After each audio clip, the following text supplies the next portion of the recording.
Like a scene from a horror movie, a woman walks home alone at night only to notice that she's being followed. The attacker runs after her and stabs her several times. Her screams are heard by her neighbors and the attacker flees. Then, despite the alarms seemingly being raised, not only do the police and medical care not arrive, but the attacker returns. Today, we're looking at a sad and shocking case that influenced psychology textbooks decades after the event, the story of Kitty Genovese.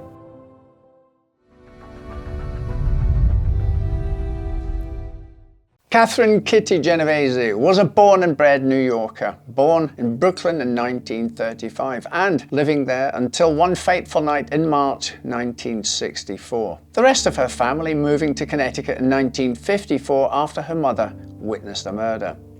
Kitty stayed behind, however, living with her grandparents as she would soon be married. Her marriage wouldn't last long, with it being annulled before the year was out. She then bounced from one clerical job to another before finding work as a bartender.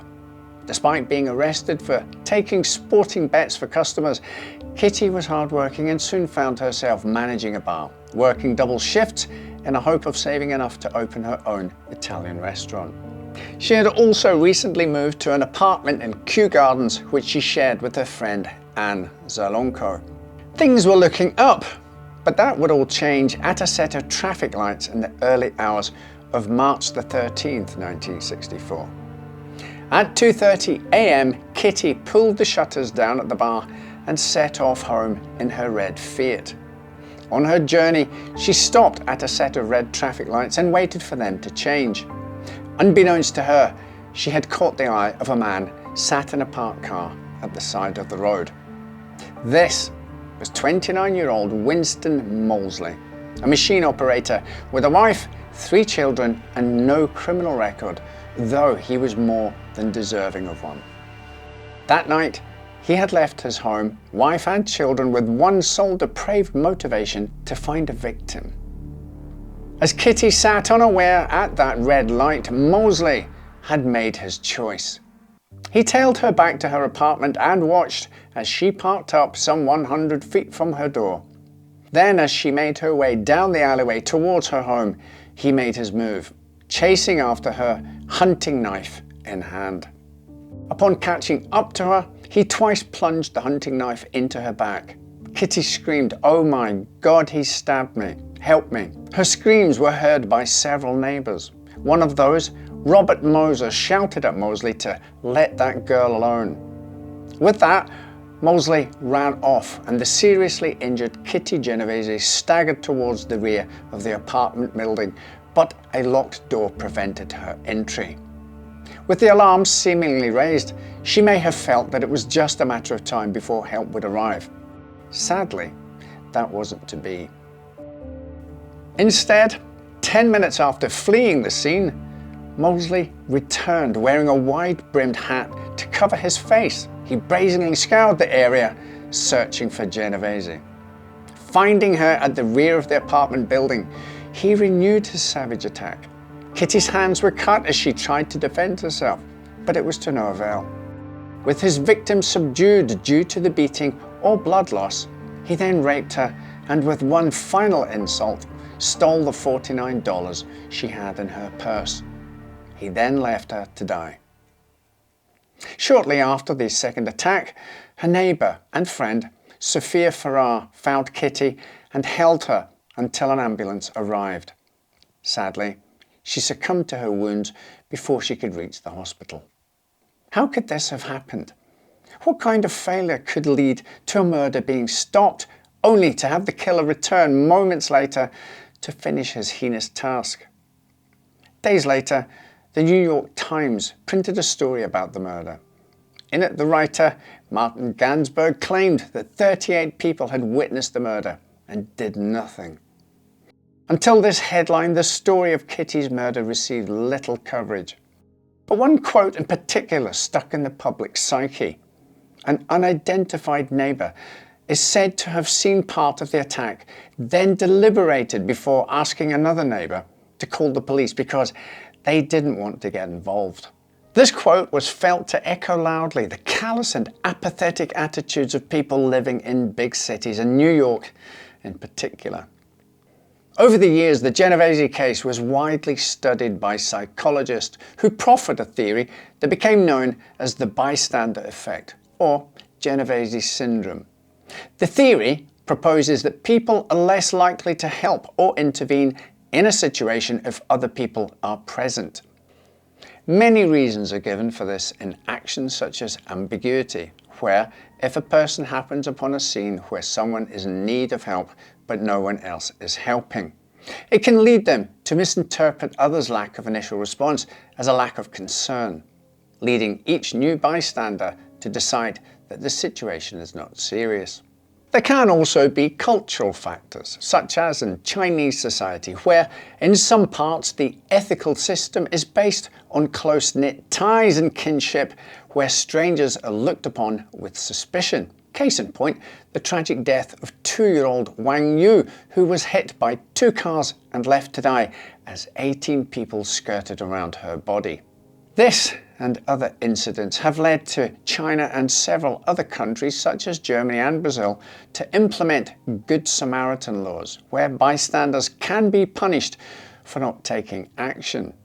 It's not just civilians that can be gripped by the bystander effect either.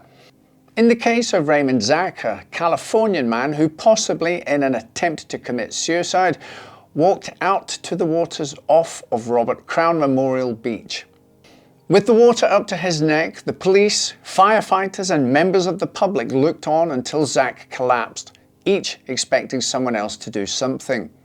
A member of the public then finally swam to his aid, bringing him to the shore, but by then it was too late. The bystander effect can take a hold of anyone. But is that really what happened back in 1964? Recent investigations into the story ran by the New York Times have found that many of the claims made therein are unsubstantiated. They found no evidence for there being 38 witnesses to the attack, or that any of the much fewer witnesses remained inactive after seeing the attack take place. In March 2016, the New York Times stated, while there was no question that the attack occurred and that some neighbours ignored cries for help, the portrayal of 38 witnesses as fully aware and unresponsive was erroneous. The article grossly exaggerated the number of witnesses and what they had perceived. None saw the attack in its entirety. Only a few had glimpsed parts of it, or recognised the cries for help. Many thought they heard lovers or drunks quarrelling. There were 2 attacks, not 3, and afterward 2 people did call the police. A 70-year-old woman ventured out and cradled the dying victim in her arms until they arrived. Miss Genovese died on the way to a hospital. As for Kitty's murderer, police initially treated her friend Marianne Zolonko as a suspect, questioning her for 6 hours, until 6 days later when the actual killer, Winston Moseley, was arrested for suspected robbery trying to steal a television. The police noticed that the car he was attempting to get away in was a white Chevrolet Corvair, and that a similar car had been seen by witnesses at the scene of Kitty's murder. When questioned about this, Moseley admitted not only to the murder of Kitty Genovese, but also to 2 other murders. Those of Annie Mae Johnson, who had been shot and burned to death in her apartment a few weeks earlier, and 15-year-old Barbara Kralik, who had been killed in her home the previous July. Moseley underwent psychiatric examination, which suggested he was a necrophile. Despite his confession, he was only charged with the murder of Genovese, as there wasn't enough evidence for the Annie Mae Johnson murder. And another man, Alvin Mitchell, was found guilty of the murder of Barbara Kralik. Despite this, there was still enough to warrant Judge J. Irwin Shapiro to sentence Moseley to death.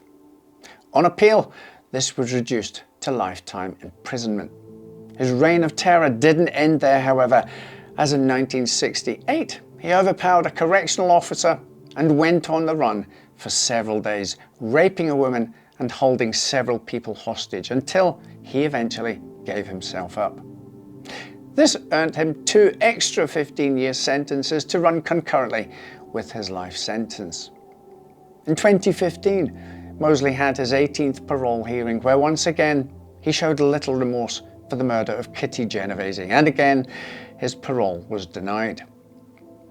4 months later he died at the age of 81, having spent 52 years in prison.